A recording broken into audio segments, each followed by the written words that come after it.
Okay, welcome to the October 14th briefing here. Thanks so much for being here. Let's start off like we normally do with the numbers. Very happy to report that we have no new deaths to report. This is the first time in a while, in many weeks, that we don't have any new deaths, so that's great. We hope that trend continues, obviously. Onto the cases. We can see that we are now over 10,600 cases, and the R0 number remains good. The group that we continue to see is the 20 to 40-year-olds.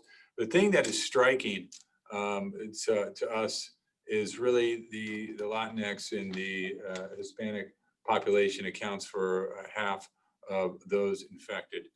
So we will be moving forward with plans in the future, certainly that we've been working on and continue to emphasize and really put a lot of effort into getting the word out in these communities through our trusted partners in CBOs. So we had an RFP out for CBOs to really partner with us on messaging.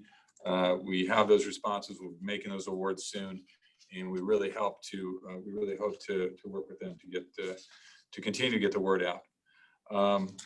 The confirmed cases looks great. We're down to 26 confirmed cases. It's the lowest it's been in a long time. We've got 0 from out of county.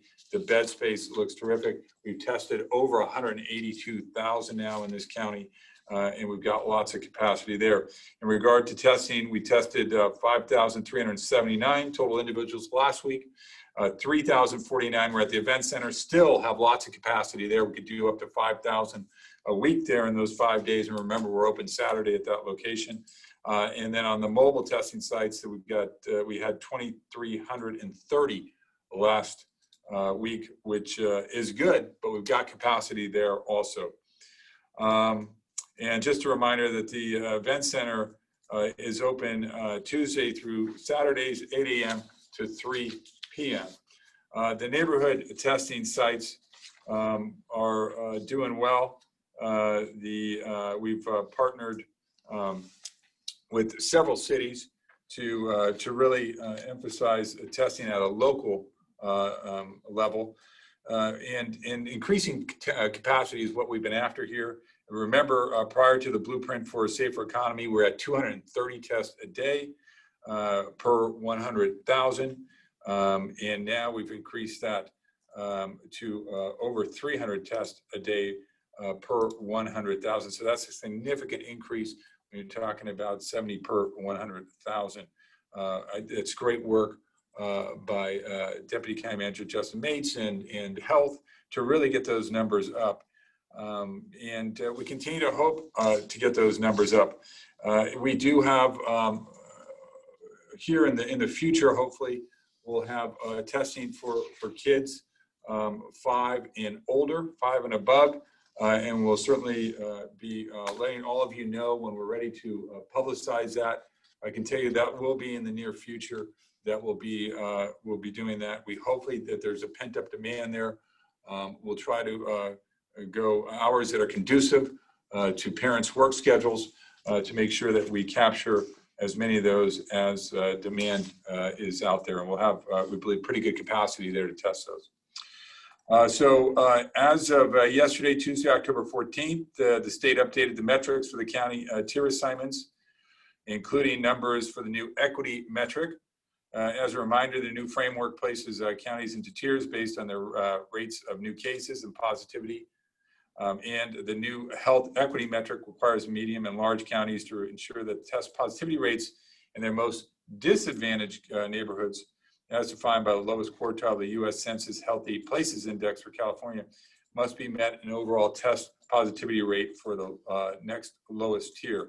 So in order to move, that we really need 3 things. We need that case rate, the positivity rate, and then the positivity rate in the Healthy Places Index. Remember, you can't move back because you're not meeting the Healthy Places Index requirements, but you can't move forward either. So as of yesterday, we were at 4.7 per 100,000. That is up That is up from the previous week at 4.3. So the week of 10/6, we were at 4.3. So the unadjusted case rate, you can see, was at 5.2 versus 4.9 from the previous week. So that is not good. We are moving in the wrong direction as far as the case rate. The positivity rate is terrific. We're at 2.5 as opposed to 2.6 the previous week. And I'm happy to report, and this is key, that the health equity metric positivity rate decreased from the previous week down to 4.8. So we are under that metric. Remember, in order to move to the next tier, you have to be 3 weeks in the red. We will be meeting that, but you have to have 2 weeks of meeting those 3 metrics, and we will not meet that. We did not qualify for that, so we've got to go at least 2 more weeks with better numbers to get to the orange. And so a little disheartening considering that Alameda and Santa Clara have moved to the orange now. So the good news is that we are meeting the state metrics on positivity rate at 2.5. And remember, you've got to be to get to the orange level, you got to be under 4.9. So we're really good there. The healthy metric positivity rate has to be under 5.25. We're at 4.8. Yet that positive case rate at 5.2 unadjusted and 4.7 adjusted will not get us into the lower tier because you got to be at 3.9. So when we get to the orange, we got to have everybody work to continue to socially distance, wear your mask, wash your hands, and get tested so we can get to our case rate of under 3.9. Just an update on the COVID compliance unit. Happy to report on Monday the 19th, this unit will be up and running. We will be going live early next week, Monday, with 211, so that people can report businesses that are not in compliance to 211. They will fill out the quick questionnaire and send that off to the compliance unit, or people will be able to go online and fill out a complaint. And again, it is not our intention to go out and cite businesses. We want to go out and work with businesses to make sure that they are compliant, that they are providing a safety and healthy environment for individuals to come to their businesses. And that is what our compliance unit will be doing. They'll be working with them to say, hey, this is how you can become compliant. This is what's required for this business. To the extent that people do not heed those warnings or cooperate with the compliance unit, then we will move to civil penalties and we will move to criminal prosecution if that is called for. And I can tell you that there's some businesses that have continued to flaunt the regulations and don't require masks and let people come in crowded conditions and certainly don't. And some have even stayed open throughout COVID, throughout the entire COVID crisis, in violation of the state orders and county orders. That will not be tolerated. And it's important to understand that we're all in this together, that it's not fair to those businesses who are compliant for these other businesses to not be. And it puts all of us in jeopardy. It puts us in jeopardy of not moving out to where more into the orange tier, where more businesses can open, where more people can get back to work. And it puts us in jeopardy of moving back to the purple tier where we'll have to close down again. So we will be taking this very seriously. We will be working with businesses to make sure that they are in compliance. Businesses will get warnings, but we will enforce if necessary. So on to the Massmobile. Over almost 1,000 masks were distributed last week. To date, over 11,000 masks have been distributed to the public through the Massmobile. The Great Plates program, doing terrific. See if you can pull that up. 2,900 participants, 2,920 participants served, over 719,000 meals, 69 restaurants involved. As we reported last week, it will be continued through November 8th. If for some reason by the 7th, we should know if it'll continue the rest of November and into December. But if not, we will be there to provide a soft landing. The Small Business Property Owner Program is scheduled to open tomorrow, October 15th. So those small property owners can go online and put in an application to be reimbursed for losses that they have suffered. This is a force multiplier as we see it, because it not only helps the small property owners out, it helps alleviate some of the debt from those tenants, and some of that is a forgiveness also on the part of the landowner to get more of that outstanding debt reduced. So good news all the way around there. We really look forward to getting this open. We hope a lot of people apply. Just quickly on the PG has informed the county that nearly 1,700 customers will lose power, scheduled to begin 8 to 10 p.m. tonight.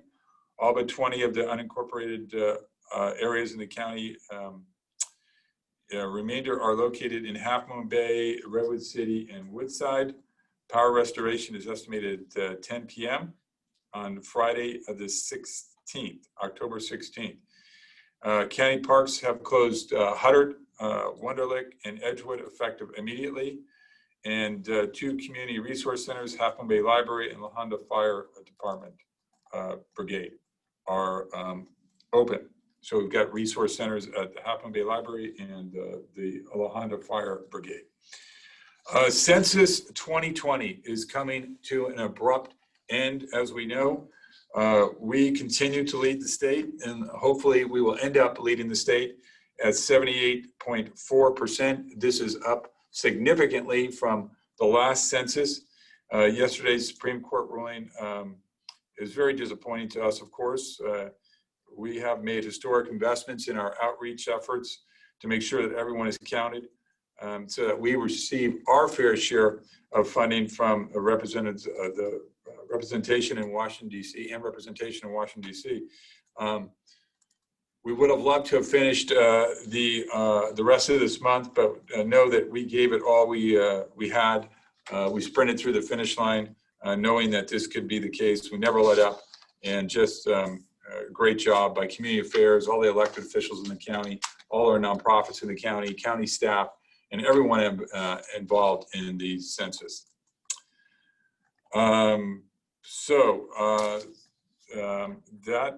Just what will happen on the census, specifically October 15, 2020 until 11:59. You can self-report. You can visit 2020census.gov. Phone response available at regular scheduled time until October 15th. Paper responses must be postmarked by October 15, 2020. And their non-response follow-up census takers will continue resolving non-responding addresses through the end of the day on October 15th. With that, that is all I have for all of you. If you have any questions, we're happy to entertain them. Looks like we have Sarah Wright has her hand raised. Sarah, how are you?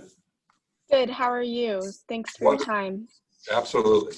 I have a couple questions about the PSPS. I'm seeing on the map that it looks like there's only 14 residents in La Honda and Half Moon Bay who should be affected. So why are the resources located there, the resource centers? And can you shed any light on where the other 1,600 residents to be affected live? Sarah, good question. Michelle, do you know more about that? Sarah, the resource centers are operated by PG&E, so if you're curious about why they decided to locate them in those ones, you'd have to reach out to them. Okay, great. And do you have any more detailed information on where the rest of the residents are located, in what neighborhoods? I don't have the neighborhoods with me. I'll try and track that down. I do have a breakdown by city. Like I think Half Moon Bay has 4 individuals or 4 customers. I don't have the addresses right in front of me for those specific ones, but I'll see if I can track that down and get back to you. Okay, thank you. And can you also check on Pacifica for me as well? Thanks. Sure. You bet. That's it. Okay. All right, looks like Henrietta Burrows. Henrietta, how are you? I am fine, thank you. First, congratulations on the extension of your contract as county manager. Oh, well, thank you. I appreciate that. Sure.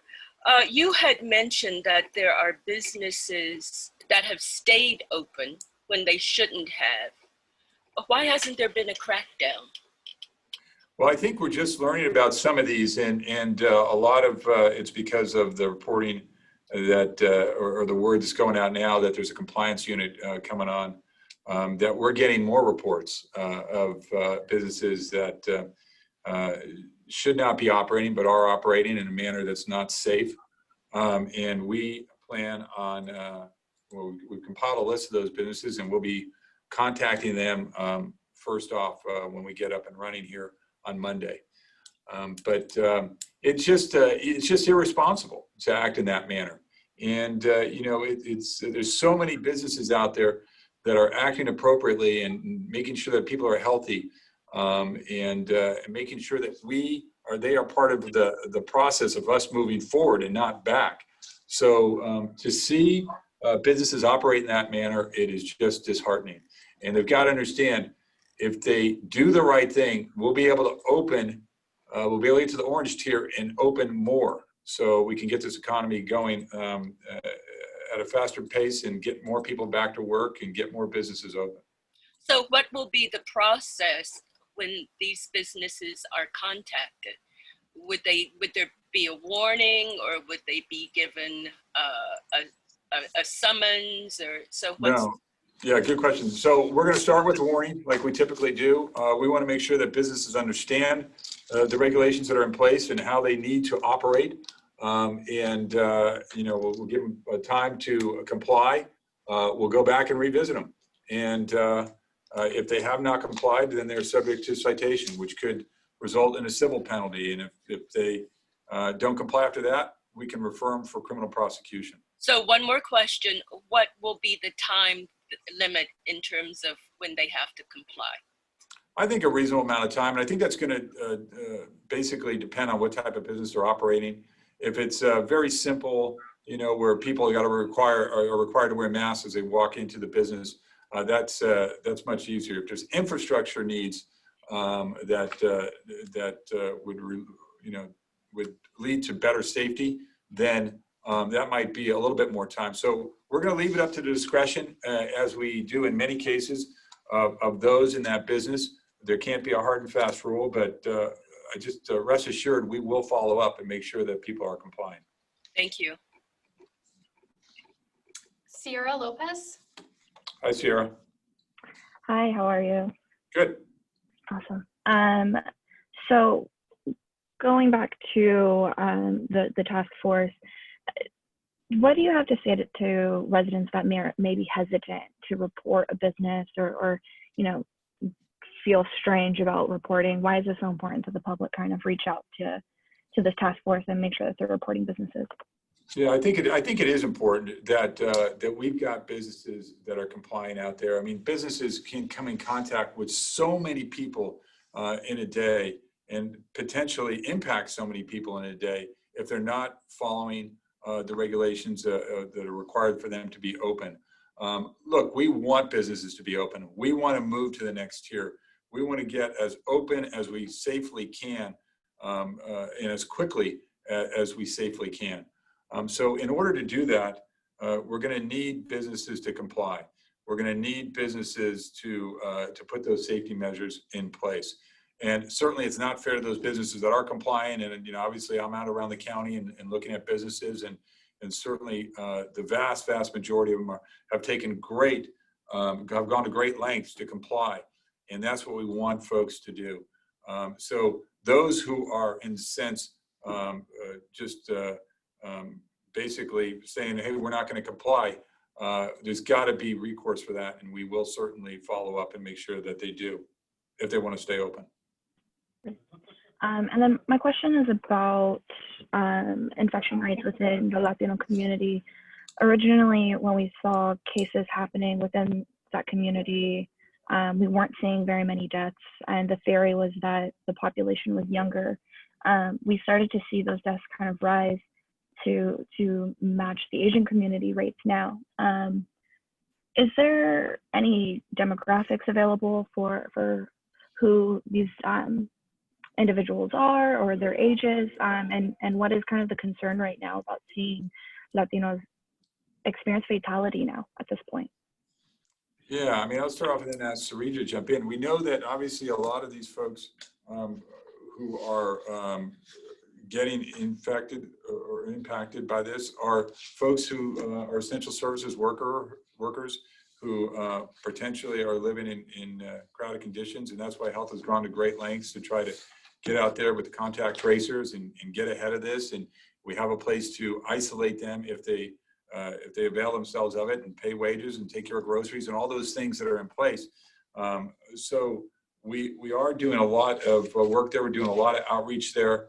But Sarita, you may have more on the specifics that I don't have.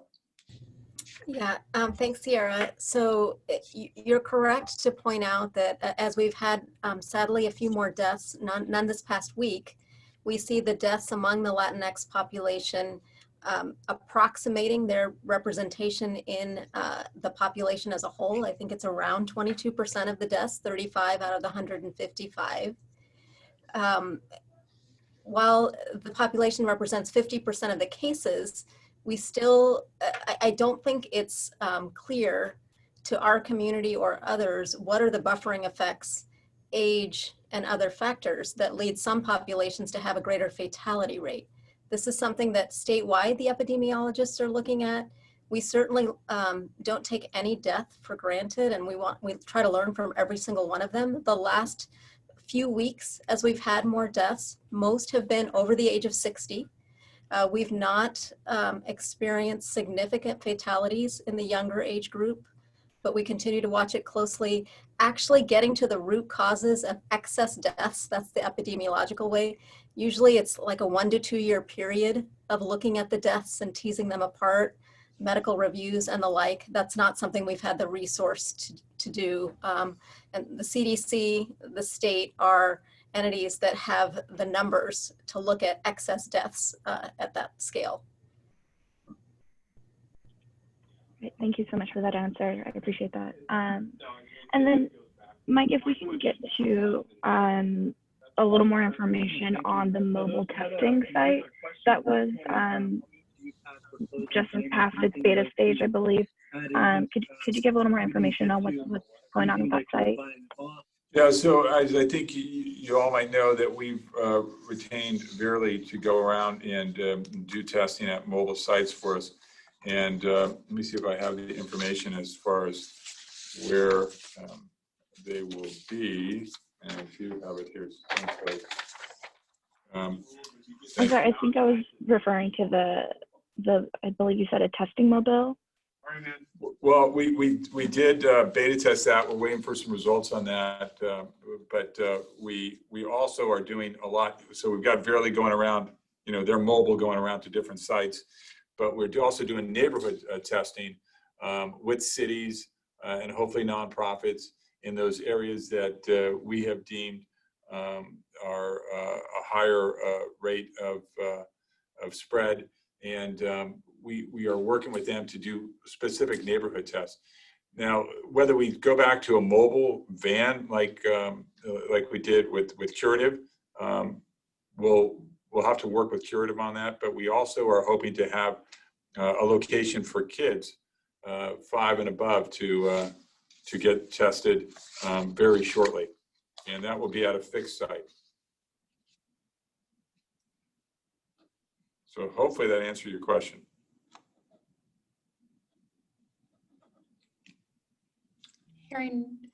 Sierra, did that answer your question?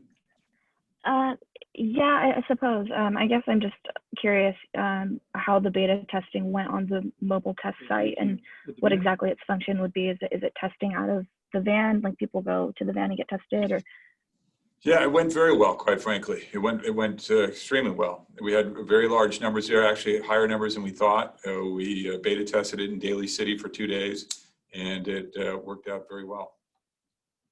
And the nice thing is you can drive it into a neighborhood, and it's kind of self-contained, and people can get tested pretty easily. And it's the mouth swab test. So we will be examining that further to see if there's opportunities there to continue that. Great. Looks like we have Emily. Emily. Hi, Mike. How are you doing? I'm doing okay. Hope you're doing well.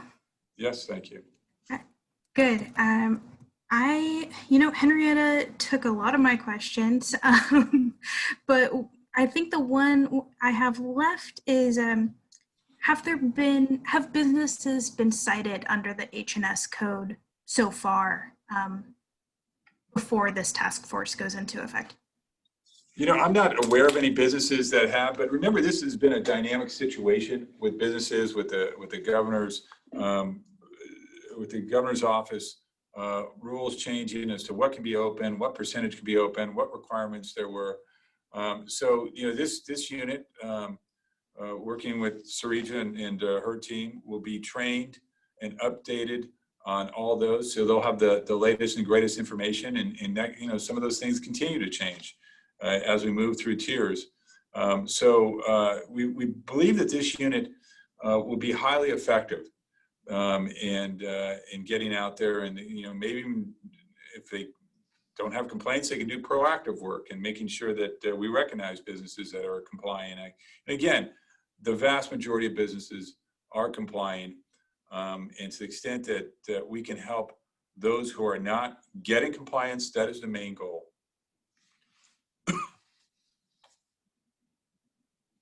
All right, looks like we have Astrid. Hi, Mike. Quick question about the compliance unit as well. Will there be a press release or something like that before Monday, before it launches on Monday, with more information?